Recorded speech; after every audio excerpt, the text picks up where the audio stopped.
Hi hello ನಮಸ್ತೆ ಸ್ನೇಹಿತರೆ.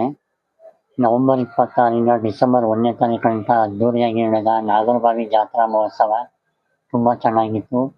ಸುಮಾರು 18 ವರ್ಷಗಳಿಂದ ನಡೆಸ್ಕೊಂಡು ಬರ್ತಿದ್ರು.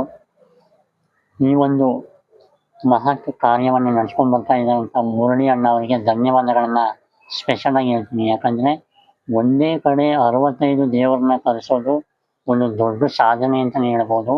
ಒಂದೇ ಕಡೆ 65 ದೇವರನ್ನು ನೋಡೋಂಥ ಅದೃಷ್ಟ ಎಲ್ರಿಗೂ ಸಿಗಲ್ಲ. ಇಡೀ ಬೆಂಗಳೂರು ನಗರದಲ್ಲಿ 65 ದೇವರುಗಳನ್ನು ನೋಡೋಂಥ ಅದೃಷ್ಟ ಸಿಗುತ್ತೆ ಅಂದರೆ ಅದು ನಾಗರಬಾವಿ 9th ಬ್ಲಾಕಲ್ಲಿ ಮಾತ್ರ.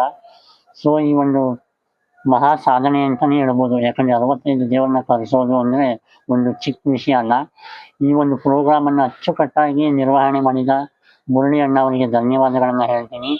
ಮುಂದಿನ ವರ್ಷ 65 ದೇವರಲ್ಲ 75, 101 ದೇವರಾಗಲಿ ಅಂತ ನಾನು ಕೇಳ್ಕೊತೀನಿ. ಮುರಳಿ ಅಣ್ಣ ಅವರಿಗೆ ಇನ್ನೂ ಹೆಚ್ಚಿನ ಶಕ್ತಿಯನ್ನು ಆ 65 ದೇವರುಗಳು ನೀಡಲಿ. ಅಣ್ಣಮ್ಮ ತಾಯಿ, ಗುಂಡು ಮುನೇಶ್ವರ, ದಂಡು ಮಾರಮ್ಮ, ಬಂಡೆ ಮಾರಮ್ಮ ಎಲ್ಲ ದೇವರ ಆಶೀರ್ವಾದ ಮುರಳಿ ಅಣ್ಣ ಅವ್ರ ಮೇಲೆ ಇರಲಿ. ಮತ್ತು ಆ 65 ದೇವರ ಆಶೀರ್ವಾದ ಎಲ್ಲ ಭಕ್ತಾದಿಗಳ ಮೇಲೆ ಇರಲಿ ಅಂತ ನಾನು ಕೇಳ್ಕೊತ ನನ್ನ ಮಾತನ್ನು ಮುಗಿಸ್ತಾ ಇದ್ದೀನಿ. ಜೈ ಹಿಂದ್, ಜೈ ಕರ್ನಾಟಕ ಮಾತೆ.